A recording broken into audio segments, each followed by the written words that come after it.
على مر تاريخ النادي الاهلي عدى اساطير كتير، ولو سالت اي اهلاوي عن اساطير الاهلي هيرد يقولك ابو تريكه او الخطيب، ممكن طاهر ابو زيد او عماد متعب وغيرهم كتير من لعيبه عملوا تاريخ لنفسهم وللنادي. ولكن وسط كل اللعيبه دي مش هتلاقي حد بيذكر اسم واحد من اكتر اللعيبه اللي لعبت للاهلي، وتاني الهدافين التاريخيين للنادي بعد محمود الخطيب، وتاني اكتر لاعب واخد الدوري مع الاهلي ب 11 بطوله. كل الارقام دي ومش هتلاقي حد بيحط اسم حسام حسن جنب اساطير الاهلي. فتعالوا نعرف مع بعض ايه السبب اللي خلى جماهير الاهلي تكره حسام حسن بالشكل ده. كابتن حسام حسن، اهلا يا كابتن. ازيك يا كابتن حسام؟ انا الحقيقه ابراهيم مش حسام. انت ابراهيم؟ مين ابراهيم؟ ابراهيم حسن توأم حسام. توأم حسام؟ الله. حسام؟ اهلا يا حسام. الله، مش معقول.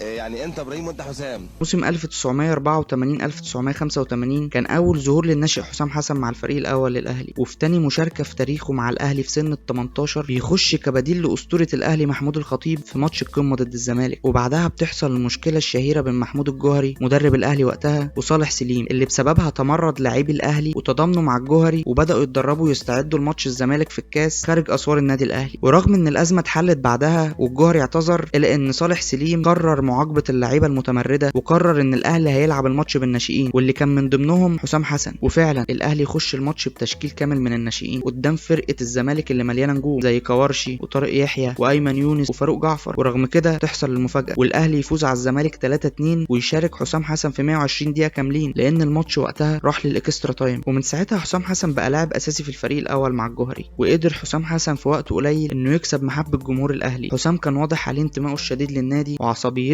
وحبه للمكسب، وده طمن جمهور الاهلي على مستقبل النادي بعد اعتزال الاسطوره محمود الخطيب. فضل حسام يتطور مع الاهلي سنه بعد سنه وشال مسؤوليه هجوم الفريق بعد اعتزال محمود الخطيب في 1988 لحد ما بنوصل لكاس العالم 1990 في ايطاليا، وبيقدم فيه حسام اداء كويس جدا مع المدرب اللي كان وش السعد عليه من بدايته محمود الجوهري. بعد البطوله بيوصل للاهلي عرض من باوك اليوناني ويوافق النادي الاهلي على العرض عشان يبتدي حسام فتره احترافه في اوروبا، وبتنتهي فتره حسام حسن الاولى مع الاهلي ب 78 مشاركه، سجل خلالهم 31 هدف وفاز ب4 دوري و2 كاس وكسب بطوله دوري ابطال افريقيا مره واحده. حسام مع باوك قدم اداء مقبول كبدايه في اوروبا، قدر يسجل 5 اهداف في 19 مباراه. وفي الموسم اللي بعده انتقل لنيوشاتل السويسري اللي كان بيشارك وقتها في الدوري الاوروبي، وتحت قياده المدرب الانجليزي الشهير روي هودسون قدر يسجل معاهم 4 اهداف في ماتش واحد في الدوري الاوروبي. وقدام مين؟ قدام فريق عريق زي سيلتيك الاسكتلندي، وده خلى فرق اكبر زي لاتسيو الايطالي تبتدي تتابعه وتبص عليه. ولكن حسام الاهلاوي المتعصب نسي كل ده ورماه ورا ظهره لما شاف الحال اللي وصل ليه الاهلي بعد رحيله هو وابراهيم اخوه. الاهلي خسر دوري 90 91 للاسماعيلي، وخسر دوري 91 92 للزمالك، بل انه خلص مركز رابع. وفعلا الاهلي تواصل مع حسام حسن عشان يرجع هو وابراهيم اخوه. ساعتها حسام طلب من رئيس نادي نيوشاتل العوده للاهلي، وطبعا رئيس نيوشاتل كان شايفهم مجانين، ازاي يرجعوا مصر وهم مطلوبين في انديه اوروبيه كبيره، وطبعا رفض. ساعتها حسام وابراهيم هربوا لمصر، وكانت مفاجاه كبيره لوسائل الاعلام وقتها. وفي اول موسم بعد العوده موسم 92 93 سجل حسام حسن 15 هدف في بطوله الدوري، ولكن الزمالك فاز ببطوله الدوري للمره الثانيه على التوالي. ولكن بعدها ومع حسام حسن الاهلي بيكسب الدوري 7 مرات متتاليه، بيشارك فيهم حسام في 153 مباراه، بيسجل فيهم 78 هدف وبيوصل ل 140 هدف مع النادي الاهلي، على بعد 17 هدف من محمود الخطيب الهداف التاريخي للنادي، وبيتساوى معاه في صداره هدافي الاهلي التاريخيين في بطوله الدوري ب 109 هدف. بنوصل لسنه 2000 اللي بيخرج فيها حسام حسن لنادي العين الاماراتي كاعاره، ولكن اللي محدش كان عامل حسابه انه حسام وابراهيم مش هيلعبوا بتيشيرت النادي الاهلي مره تانية، لا وكمان حسام وابراهيم ولاد الاهلي اللي لعبوا 15 سنه في النادي الاهلي ده غير فتره الناشئين قرروا ينتقلوا للزمالك، وده اللي ما كانش حد مصدقه، لان الصدمه وقتها كانت اكبر بكتير من صدمه زيزو مثلا اللي مش من ناشئ الزمالك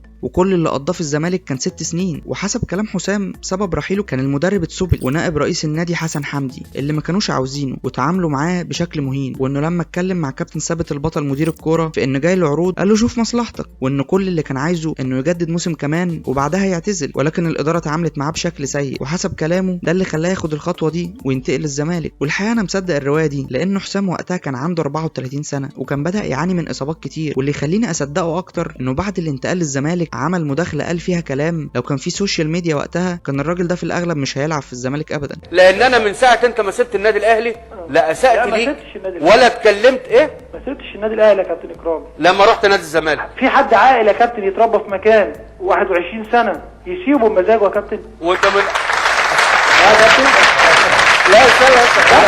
ومن هنا بدأت العداوة بين جماهير الأهلي وحسام حسن، وزادت أكتر بعد أول ماتش بين الأهلي والزمالك بحضور حسام حسن اللي قدر يسجل فيه هدفين وفاز الزمالك 3-1. وطلع حسام بعد المباراة بتصريحات ضد جماهير الأهلي اللي كانت بتوجه له شتايم طول المباراة. حسام عمل تاريخ كبير مع الزمالك وقدر يفوز ب3 دوري ودوري أبطال أفريقيا وكاس مصر و2 كاس السوبر المصري. والحقيقة رغم إن جماهير الزمالك حبت حسام جدا، إلا إن حسام بعد الاعتزال فضل كل فترة والتانية يخسر جماهير الزمالك بسبب تصريحاته هو واخوه بانهم ولاد الاهلي وتاريخهم الاكبر مع الاهلي، وانهم بيحلموا في يوم من الايام يرجعوا الاهلي كمدربين. باحترام طبعا نادي الزمالك طبعا، بس احنا متربيين في النادي الاهلي ورحنا النادي الاهلي واحنا صغيرين عشان احنا بنحب النادي الاهلي، مش عشان بالصدفه كده زي اللعيبه كتير بتلاقي نفسها بتلعب في نادي بالصدفه. وده اللي خلى جمهور الزمالك هو كمان يقلب على حسام حسن، وده اللي خلاه حاليا وهو بيدرب منتخب مصر متوقع انه مع اي تعثر يتم اقالته بكل سهوله، لانه ما عندوش ظهير جماهيري. في النهايه حسام حسن قصته ما تشبهش حسام الحضري اللي هرب من النادي وقت كان الاهلي في امس الحاجه ليه، ولا رمضان صبحي اللي مشي هو كمان بارادته. حسام الاهلي هو اللي اخذ قرار الاستغناء عنه. يمكن هو غلط لما اختار الانتقال للغريم رغم انه كان موجود عنده عروض تانية من تركيا، الا ان تاريخه اللي عمله مع الاهلي كان عظيم واسطوري. بقول لك انا ما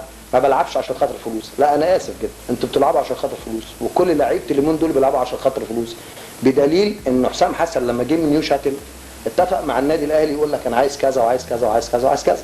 حسام حسن بيقول ان انا احب العب في النادي، ما انا عارف ان انت بتحب النادي الاهلي واخلصت واعطيت، انما انت خدت من النادي الاهلي، خدت الكثير من نجوميه وشهره وشعبيه وفلوس وكل حاجه. ده طبيعي. لو عجبتك الحلقه ما تنساش تدعمنا بلايك وشير وتعمل اشتراك.